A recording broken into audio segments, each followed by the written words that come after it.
അധ്യായം 13. അതിൻ്റെ ശേഷം സംഭവിച്ചത്. ദാവീദിന്റെ മകനായ അബ്ശാലോമിന് സൗന്ദര്യമുള്ള ഒരു സഹോദരി ഉണ്ടായിരുന്നു. അവൾക്ക് താമാർ എന്നു പേര്. ദാവീദിന്റെ മകനായ അബ്നോന് അവളിൽ പ്രേമം ജനിച്ചു.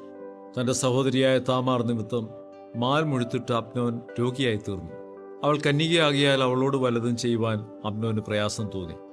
എന്നാൽ അബ്നോന് ദാവീദിന്റെ ജ്യേഷ്ഠനായ ശിമെയുടെ മകനായി യോനാദാബ് എന്നു പേരുള്ള ഒരു സ്നേഹിതനുണ്ടായിരുന്നു. യോനാദാബ് വലിയ ഉപായിയായിരുന്നു. അവൻ അവനോട്, നീ നാൾക്കുനാൾ ഇങ്ങനെ ക്ഷീണിച്ചു വരുന്നത് എന്ത്? രാജകുമാര, എന്നോട് പറഞ്ഞുകൂടിയോ എന്ന് ചോദിച്ചു. അബ്നോൻ അവനോട്, എൻ്റെ സഹോദരനായ അബ്ശാലോമിന്റെ പെങ്ങൾ താമാറിൽ എനിക്ക് പ്രേമം ജനിച്ചിരിക്കുന്നു എന്ന് പറഞ്ഞു. യോനാദാബ് അവനോട്, നീ രോഗം നടിച്ച് കിടക്കയിൽ കിടന്നുകൊള്ളുക.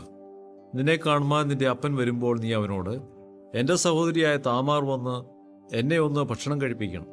അവളുടെ കയ്യിൽ നിന്ന് വാങ്ങി ഭക്ഷിക്കേണ്ടതിന് ഞാൻ കാണുക അവളെ എൻ്റെ മുമ്പിൽ വെച്ച് തന്നെ ഭക്ഷണം ഒരുക്കണമെന്ന് അപേക്ഷിച്ചു കൊള്ളുക എന്ന് പറഞ്ഞു. അങ്ങനെ അമ്നോൻ രോഗം നടിച്ചു കിടന്നു.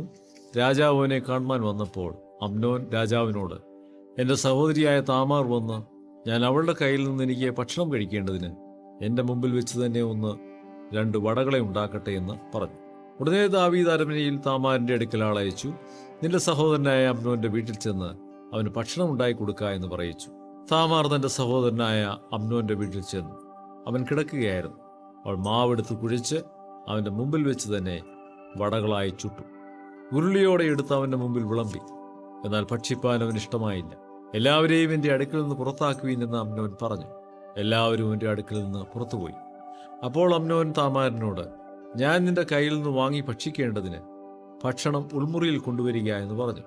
താമാർ താൻ ഉണ്ടാക്കിയ വടകളെ എടുത്ത് ഉൾമുറിയിൽ സഹോദരനായ അമ്നോന്റെ അടുക്കൽ കൊണ്ടുവന്നു. അവൻ ഭക്ഷിക്കേണ്ടതിന് അവൾ അവയെ അവന്റെ അടുക്കൽ കൊണ്ടുവന്നപ്പോൾ അവൻ അവളെ പിടിച്ച് അവളോട്, സഹോദരി, വന്ന് എന്നോടുകൂടെ ശയിക്ക എന്ന് പറഞ്ഞു. അവൾ അവനോട്, എൻ്റെ സഹോദര, അരുതേ, എന്നെ അപമാനിക്കരുതേ. ഇസ്രായേലിൽ ഇത് കൊള്ളരുതാത്തതല്ലോ. ഈ വഷളത്വം ചെയ്യരുതേ. എൻ്റെ അവമാനം ഞാൻ എവിടെ കൊണ്ടുപോയി വയ്ക്കും? നീയും ഇസ്രായേലിൽ വഷളന്മാരുടെ കൂട്ടത്തിലായി പോകുമല്ലോ. നീ രാജാവിനോട് പറക, അവൻ എന്നെ നിനക്ക് തരാതിരിക്കുകയില്ല എന്ന് പറഞ്ഞു. എന്നാൽ അവൻ അവളുടെ വാക്ക് കേൾപ്പാൻ മനസ്സില്ലാതെ അവളേക്കാൾ ബലമുള്ളവനാകൊണ്ട് ബലാത്കാരം ചെയ്ത് അവളോടുകൂടെ ശയിച്ചു. പിന്നെ അമ്നോൻ അവളെ അത്യന്തം വെറുത്തു. അവൻ അവളെ സ്നേഹിച്ച സ്നേഹത്തേക്കാൾ അവളെ വെറുത്ത വെറുപ്പ് വലുതായിരുന്നു. എഴുന്നേറ്റ് പോക എന്ന് അമ്നോൻ അവളോട് പറഞ്ഞു. അവൾ അവനോട്, അങ്ങനെയരുത്. നീ എന്നോട് ചെയ്ത മറ്റേ ദോഷത്തേക്കാൾ എന്നെ പുറത്താക്കി കളയുന്ന ഈ ദോഷം ഏറ്റവും വലുതായിരിക്കുന്നു എന്ന് പറഞ്ഞു. എന്നാൽ അവന് അവളുടെ വാക്ക് കേൾപ്പാൻ മനസ്സായില്ല. അവൻ തനിക്ക് ശുശ്രൂഷ ചെയ്യുന്ന ബാല്യക്കാരനെ വിളിച്ച് അവനോട്, ഇവളെ ഇവിടെ നിന്ന് പുറത്താക്കി വാതിലടച്ചു കളക എന്ന് പറഞ്ഞു. അവൾ നിലയങ്കി ധരിച്ചിരുന്നു. രാജകുമാരികളായ കന്യകമാർ ഇങ്ങനെയുള്ള വസ്ത്രം ധരിക്കുക പതിവായിരുന്നു. ബാല്യക്കാരനെ അവളെ പുറത്തിറക്കി വാതിൽ അടച്ചു കളക. അപ്പോൾ താമാർ തലയിൽ വെണ്ണീർ വാരിയിട്ട് താൻ ധരിച്ചിരുന്ന നിലയങ്കി കീറി തലയിൽ കൈയും വെച്ച് നിലവിളിച്ചും കൊണ്ട് നടന്നു. അവളുടെ സഹോദരനായ അബ്ശാലോം അവളോട്, നിന്റെ സഹോദരനായ അബ്നോൻ നിന്റെ അടുക്കൽ ആയിരുന്നുവോ? ആകട്ടെ, സഹോദരി, മിണ്ടാതിരിക്കുക, അവൻ നിന്റെ സഹോദരനല്ലോ. ഈ കാര്യം മനസ്സിൽ വെക്കരുതെന്ന് പറഞ്ഞു. അങ്ങനെ താമാർ തന്റെ സഹോദരനായ അബ്ശാലോമിന്റെ വീട്ടിൽ ഏകാഗിയായി പാർത്തു. ദാവീദ് രാജാവ് ഈ കാര്യമൊക്കെയും കേട്ടപ്പോൾ അവന്റെ കോപം ഏറ്റവും ജ്വലിച്ചു. എന്നാൽ അബ്ശാലോം അമ്നോനോട് ഗുണമോ ദോഷമോ ഒന്നും സംസാരിച്ചില്ല. തന്റെ സഹോദരിയായ താമാറിനെ അമ്നോൻ അവമാനിച്ചതുകൊണ്ട് അബ്ശാലോം അവനെ ദ്വേഷിച്ചു. 2 സംവത്സരം കഴിഞ്ഞ ശേഷം അബ്ശാലോമിന് എഫ്രൈമിന് സമീപത്തുള്ള ബാൽഹസോരിൽ ആടുകളെ രോമം കത്തിരിക്കുന്ന അടിയന്തരം ഉണ്ടായിരുന്നു. അബ്ശാലോം രാജകുമാരന്മാരെയൊക്കെയും ക്ഷണിച്ചു. അബ്ശാലോം രാജാവിന്റെ അടുക്കലും ചെന്നു. അടിയൻ ആടുകളെ രോമം കത്തിരിക്കുന്ന അടിയന്തരമുണ്ട്. രാജാവും ഭൃത്യന്മാരും അടിയനോടുകൂടെ വരേണമേ എന്നപേക്ഷിച്ചു. രാജാവ് അബ്ശാലോമിനോട്, വേണ്ട മകനെ, ഞങ്ങളെല്ലാവരും വന്നാൽ നിനക്ക് ഭാരമാകുമെന്ന് പറഞ്ഞു. അവനെ നിർബന്ധിച്ചിട്ടും പോകുവാൻ മനസ്സാകാതെ അവനെ അനുഗ്രഹിച്ചു.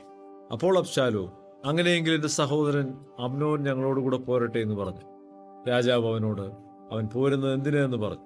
എങ്കിലും അബ്ശാലോം നിർബന്ധിച്ചപ്പോൾ അവൻ അമ്നോനെയും രാജകുമാരന്മാരെയൊക്കെയും അവനോടുകൂടെ അയച്ചു.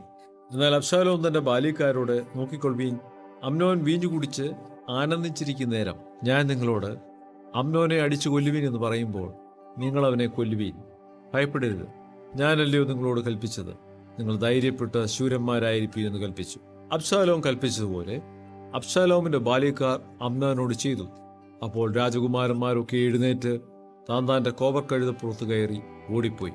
അവർ വഴിയിലായിരിക്കുമ്പോൾ തന്നെ അബ്ശാലോം രാജകുമാരന്മാരെയൊക്കെയും കൊന്നുകളഞ്ഞു. അവരൊരുത്തനും ശേഷിച്ചിട്ടില്ല എന്നൊരു വാർത്ത ദാവീദിനടുക്കിലെത്തി. അപ്പോൾ രാജാവ് എഴുന്നേറ്റ് വസ്ത്രം കീറി നിലത്ത് കിടന്നു. അവന്റെ സകല ഭൃത്യന്മാരും വസ്ത്രം കീറി അരികെ നിന്നു. എന്നാൽ ദാവീദിന്റെ ജ്യേഷ്ഠനായ ശിമെയുടെ മകനായ യോനാദാബ് പറഞ്ഞത്, അവർ രാജകുമാരന്മാരായ യുവാക്കളെയൊക്കെയും കൊന്നുകളഞ്ഞു എന്ന് യജമാനൻ വിചാരിക്കരുത്. അമ്നോൻ മാത്രമേ മരിച്ചിട്ടുള്ളൂ. തന്റെ സഹോദരിയായ താമാറിനെ അവൻ അപമാനിച്ച നാൾ മുതൽ അബ്ശാലോമിന്റെ മുഖത്ത് നിർണയം കാണുവാനുണ്ടായിരുന്നു. ആകയാൽ രാജകുമാരന്മാരൊക്കെയും മരിച്ചുപോയി എന്നുള്ള വർത്തമാനം യജമാനായ രാജാവ് ഗണ്യമാക്കരുതേ. അമ്നോൻ മാത്രമേ മരിച്ചിട്ടുള്ളൂ. എന്നാൽ അബ്ശാലോം ഓടിപ്പോയി കാവൽ നിന്നിരുന്ന ബാല്യക്കാരൻ തലയുയർത്തി നോക്കിയപ്പോൾ വളരെ ജനം അവന്റെ പിമ്പിലുള്ള മലഞ്ചെരിവ് വഴിയായി വരുന്നത് കണ്ടു. അപ്പോൾ യോനാദാബ് രാജാവിനോട്, ഇതാ രാജകുമാരന്മാർ വരുന്നു, അടിയന്റെ വാക്ക് ഒത്തുവല്ലോ എന്ന് പറഞ്ഞു. അവൻ സംസാരിച്ചു തീർന്നപ്പോഴേക്കും രാജകുമാരന്മാർ വന്ന് ഉറക്കെ കരഞ്ഞു.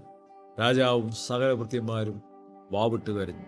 എന്നാൽ അബ്ശാലോം ഓടിപ്പോയി അമ്മീഹൂദിന്റെ മകനായി ഗേശൂർ രാജാവായ തൽമായുടെ അടുക്കൽ ചെന്നു.